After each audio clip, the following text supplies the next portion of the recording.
बूढ़ा गिद्ध। गंगा नदी के किनारे एक बहुत बड़ा पेड़ था। उस पेड़ पर बहुत से पंछी रहा करते थे। एक दिन एक बूढ़ा गिद्ध वहां आया और पंछियों से बोला कि क्या वह इस वृक्ष के खोह में रह सकता है। सभी पंछियों ने बूढ़े गिद्ध की आय को देखते हुए उसे वहां रहने की इजाजत दे दी। वे अपने हिस्से के भोजन में से भी कुछ भोजन उसे खाने को देते। बूढ़े गिद्ध को बहुत अच्छा लगता था। वह मन ही मन सोचता, ये पंछी कितने दयालु हैं। अतः जब वे अपने बच्चों के लिए भोजन की तलाश में जाया करेंगे तो मैं पीछे से इनके बच्चों की रक्षा करूंगा। उस दिन के बाद से गिद्ध ने उनके बच्चों की रक्षा करनी शुरू कर दी। सभी मिलकर हंसी खुशी रहने लगे। एक दिन एक बिल्ली वहां से गुजरी।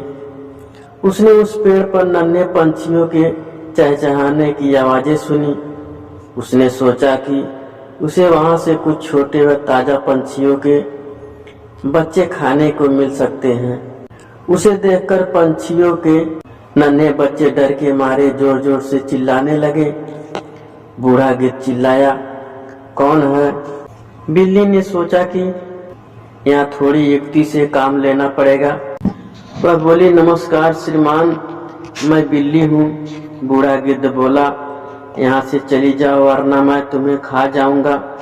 बिल्ली बहुत चालाक थी। वह बोली, श्रीमान मैं कुछ कहना चाहती हूँ, उसे सुन ले, फिर उसके बाद चाहे तो मुझे खा लेना। गिद्ध ने सोचा क्यों ना उसकी बात सुन ली जाए। बिल्ली बोली, मैं गंगा नदी के तट पर रहती हूँ। मैं बहुत ही धार्मिक विचार रखती हूँ। मैं गंगा नदी में स्नान करके आपका आशीर्वाद लेने आई हूँ। गिद्ध बोला, मैं तुम पर कैसे विश्वास करूँ? तुम मांस खाने वाली प्राणी हो और यहाँ नन्हे नन्हे पंछी रहते हैं। जाओ, भाग जाओ यहाँ से। बिल्ली ने उत्तर दिया, श्रीमान मेरा विश्वास कीजिए, मैंने जानवरों का मांस खाना छोड़ दिया है। यहाँ गंगा नदी के किनारे चारों ओर हरियाली है और ढेर सारी हरी वनस्पतियां हैं। मैं केवल हरी पत्तियां और फल खाकर ही अपना पेट भर लेती हूँ। बूढ़ा गिद्ध उसकी बातों में आ गया। उसने उस पर दया कर वहाँ रहने की इजाजत दे दी। कुछ दिन तो सब कुछ सही सलामत चलता रहा, किंतु बिल्ली अपने ऊपर काबू नहीं रख सकी। अतः उसने प्रतिदिन एक के बाद एक करके नन्हे पंछियों को खाना शुरू कर दिया।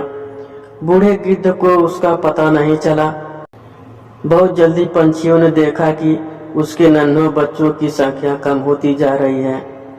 उन्हें चिंता सताने लगी तथा वे उन्हें यहाँ वहाँ ढूंढने लगे। चालाक बिल्ली ने इस स्थिति को भांप लिया और सोचा कि अब वह पकड़ी जा सकती है। अतः वह वहां से भाग निकली अपने बच्चों को ढूंढते हुए। जब पंछी बूढ़े गिद्ध के खोह के पास पहुंची तो उन्होंने वहां अपने बच्चों की हड्डियां पड़ी हुई दिखाई दी। उन्होंने सोचा, इस बूढ़े गिद्ध ने ही हमारे बच्चों को मारा है। अतः वे गुस्से से भर गए और उन सब ने मिलकर बूढ़े गिद्ध को मार डाला। बेचारे मासूम गिद्ध को अनजान बिल्ली पर विश्वास करके अपने प्राणों से हाथ धोना पड़ा। शिक्षा, कभी किसी अनजान पर भरोसा मत करो।